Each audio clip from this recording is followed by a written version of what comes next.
to our special feature tonight. Being diagnosed with cancer is a traumatizing experience. There are many who are lucky enough to arrest the cancer in its early stages, but sadly, there are others who only saw the signs a little too late. And talking about that, many men get their diagnosis late, owing to the fact that men rarely talk about their ailing matters. Our very own reporter Dolly Murigi Mbuvi brings you the story of Daniel Thuo Mwanyura, a male breast cancer warrior who was diagnosed with breast cancer late. He is one of the luckiest and shares with us his tough journey. Safari yangu nilianza 2010. David Thuo Mwanyura never thought man could get breast cancer until he was diagnosed with the disease. The 64-year-old tells us that he was in shock when he received the news that he was diagnosed with breast cancer in 2010. Safari yangu nilianza 2010. Ndio nilianza safari ya hii kujua niko na kansa. Kwanza nilipata na uvimbe kwa matiti na ingine ilikuwa kwa shingo. Alafu tena nilikuwa na shida ya mkojo.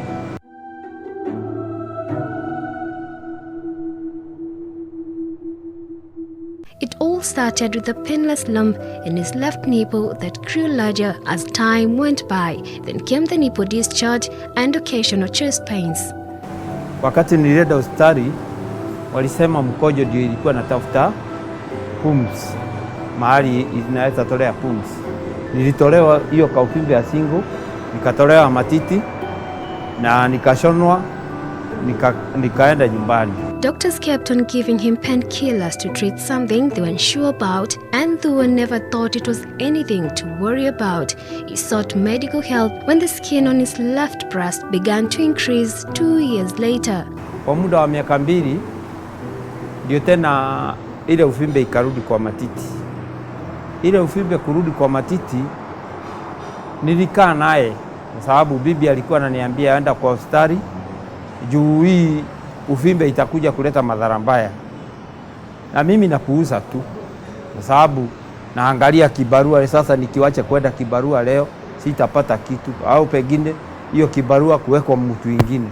Kwa hivyo nilikuwa tu naenda kibarua. Lakini wakati mmoja ilifikia tu ile kauvimbe ikaanza kuniuma.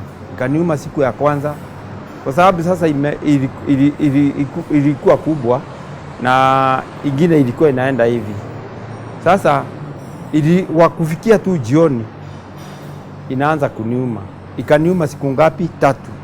Siku ya 4 ndio nikaambia bibi sasa nikikosa kulala kama vile nimekosa kulala hiyo siku 3 nitaenda hospitali. Approximately 0.5% to 1% of breast cancer cases occur in men. Cancer is an abnormal multiplication of cells, and they're abnormal because of what? Because they don't observe or they don't respect the normal controls that the body has to control the multiplication of cells. So they multiply uncontrollably until they form a tumor, and since they are still not controlled, they are able to move to other places in the body. Dr. Anthony Ndiritu, a consultant clinical oncologist at Nairobi Hospital, says that male breast cancer is, however, not very common. You'll find most men don't believe that men get breast cancer. So even when they have something on the breast, they may not think of it being cancer.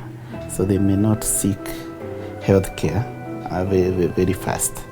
So they are likely to have the cancer progress more before they go to the hospital to be checked, because they don't, first of all, they don't believe they can get a breast cancer. Men have breasts, and the breasts have the normal breast tissue. It's only that it is not as developed as the one for women, but it is there, and it is also sensitive to the hormones like the one for women. And when you talk of checking for breast cancer, we check for both males and females. It is not certain you can do anything to reduce your risk, but it may help if we can take caution on how we prepare our meals. When we are talking about the breast cancer and how one is told to consume a lot of fruits and all that, we don't only talk about fruits, we talk about vegetables. But they talk more about fruits because we don't cook the fruits. So when you take a fruit, when you take it raw, it means you have taken in all the vitamins and the minerals from that fruit that your body require. And that is why fruit are vocalized as a mode of disease prevention or building one's immunity.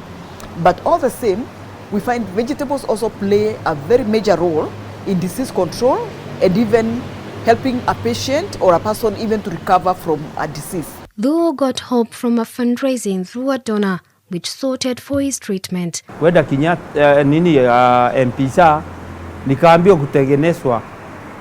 kuanza kutengenezwa ni milioni 4. Na mimi mwenyewe hata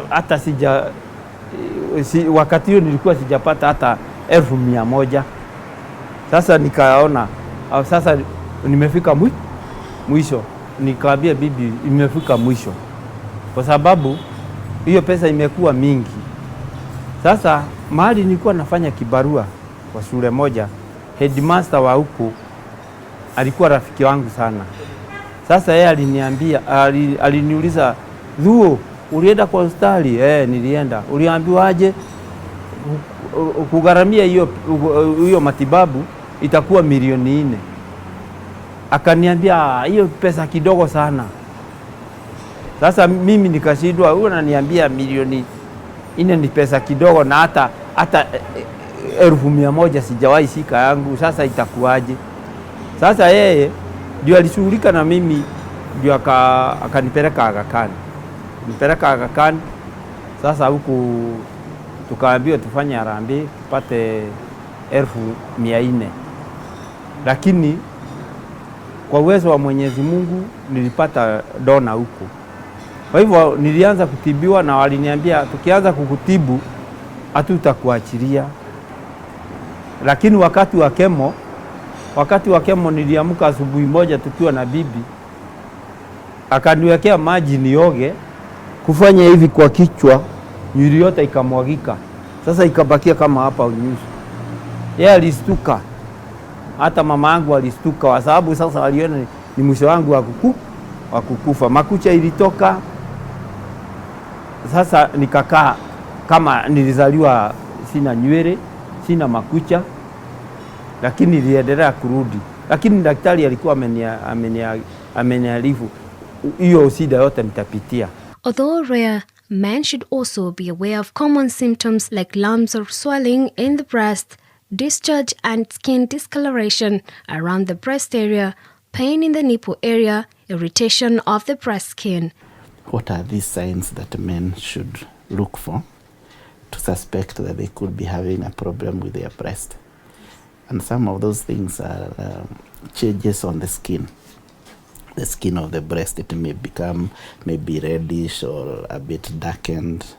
They may have some changes on the nipple. The nipple may be either be swollen or having some rashes around the nipple, or they may find some abnormal discharge from the nipple. You may have the skin having something like dimples, meaning there is something developing under there. And generally, if they feel a lump inside the breast tissue. And remember, for men, they should be able to feel the lump quite early, because the breast tissue is not very big. But because they are not suspecting that, they may not look for that. The Kenyan government has stepped up in its response to the mounting threat of cancer among its citizens. However, much more still needs to be done. These treatments are also expensive. So there are a lot of other issues that are taken care of in terms of the psychological well-being of the patient, his family, their socioeconomic status. Remember, these treatments are expensive. They can end up draining all the resources of that family, and the family ends up in problems. And generally now the follow-up, what we call the survivorship. What happens after now you have treated the patient? So you have to keep following them up, because the cancers can recur. So we have to start thinking of how do we ourselves feed ourselves with that good food. And where you can, take even your vegetables raw. And I know currently, as we are talking about so many things like the GMO foods, we are also talking about the foods that have been spread with the pesticides and all that. So I say, like things like tomatoes that we need to take raw, which are good for the health of a person and even for the male health, for the prostate of the male. I tell people, get the tomatoes that have stayed in the market like for 2 days. Don't go for the ones that are looking very fresh, because those ones might have been plucked before the time that pesticide the duration has expired. But the ones that have stayed for 1 or 2 days, you can comfortably go and wash them. Or alternatively, buy them and then do rotational. Like the tomatoes you buy today, don't cook them today. Cook them after 2 days. And then the ones you bought today, then they would have reached that time, then you'll be able to take them. That way you get the nutrients, and at the same time you are protected from the pesticides that can also be able to trigger cancer in the body or any other lifestyle disease. Kenya, like other third world nations, struggles with cancer prevention and treatment. Thousands of cases of cancer like prostate and cervical cancer increase every year, and there's still a lot more that needs to be done to create more awareness of this killer disease. Kitu ya kwanza ni kujikubali. Ati hii nimesikwa na ugonjwa ya kansa, mimi najua tu nitapona. Lakini ukiona kifo utakufa. Kwa hivyo inafaa ukipatwa na ugonjwa amini tu utapona. Lakini hata sio ugonjwa tu ya kansa, hata ugonjwa ingine inaweza kukupata uone tu kama umefika mwisho. Lakini ukiongea na watu, usipokaa peke yako, mkae na watu msaidiane kimawazo, utafaulu. However, people are urged to show up for screening for early diagnosis. Na kujikubali, usinyamaze. David Thuo is a cancer warrior. He's glad to have survived and shares his story, rallying men to understand that breast cancer does not only affect women, but men too are affected. Dolly Muriki Movie for Hope TV.